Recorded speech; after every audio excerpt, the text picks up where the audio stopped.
Reimbursement. So ఎంత ఇస్తారు, ఎంత ఆదాయం ఉన్న వ్యక్తులకి ఇస్తారు, ఇవన్నీ కూడా ఈ వీడియోలో మాట్లాడుకుందాం. నేను Gayatri, welcome to Edunain career guidance, Josh innovations private limited, Edunain overseas consultancy.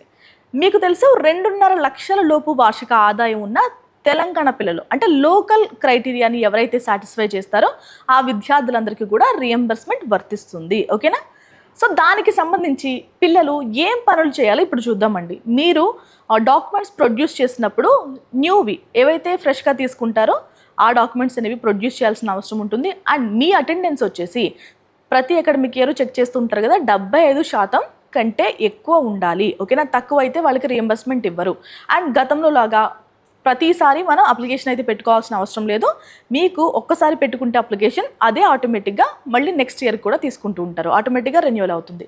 And ఇంకొకటి ఏంటంటే, గతంలో లాగా ఈ పర్టికులర్ స్లాట్లోనే మీరు రియంబర్స్మెంట్ కోసం అప్లికేషన్ పెట్టుకోవాలి అన్న విధానాన్ని అయితే తీసివేశారు. మనకి కొన్ని స్లాట్స్ ఇచ్చారండి. ఆ స్లాట్లో అప్లికేషన్ పెట్టుకుంటే మీరు ఇప్పుడు కనుక ఏప్రిల్ నుంచి జూన్ మధ్యలో కనుక అప్లికేషన్ పెట్టుకుంటే మీకు ఫండ్స్ ఆగస్ట్లో వస్తాయి. సో అలా ఒక స్లాట్స్ అయితే ఇచ్చారు, 3 రకాల స్లాట్స్. ఆ స్లాట్స్లో మీరు అప్లికేషన్ పెట్టుకుంటే ఫండ్స్ అనేవి రిలీజ్ చేస్తారు. ఓకే? సో సంవత్సరం మొత్తంలో మనకి రియంబర్స్మెంట్ ఫండ్స్ అనేవి రిలీజ్ అవుతూనే ఉంటాయి. ఓకే? అసలు ఇంకొకటి ఏంటంటే, మెయింటెనెన్స్ ఛార్జెస్ కూడా ఇస్తూ ఉంటారు కదా. ఆ మెయింటెనెన్స్ ఛార్జెస్ ఎంత ఇస్తారు, ఎవరికి ఇస్తారు కూడా మాట్లాడుకుందాం.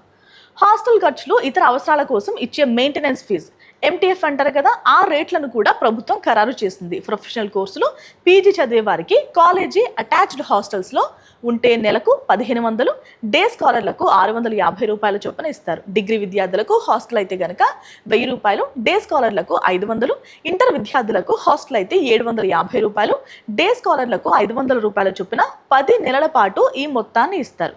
ముఖ్యంగా దివ్యాంగ విద్యార్థులకు అన్ని కేటగిరీల్లో అదనంగా మరో 10% మొత్తాన్ని ప్రభుత్వం ఇవ్వబోతోంది. సో MTF మీకు తెలియని విషయం ఏంటంటే, ఇది అసలు సిచ్యువేషన్ కాకపోయినా ఎందుకు చెప్తున్నానంటే, చాలామంది ఈ రియంబర్స్మెంటు స్కాలర్షిప్ పైన డిపెండే చదువుకుంటున్న విద్యార్థులు కూడా ఉన్నారు. సో అలాంటి వాళ్ళందరికీ షేర్ చేయండి. ఎలా అప్లికేషన్ పెట్టుకోవాలి ఏంటనే డీటెయిల్స్ ఇప్పటి నుంచే తెలుసుకుంటారు. ఓకేనా? ఇది వాళ్ళ వీడియో అండి. Thank you so much for watching.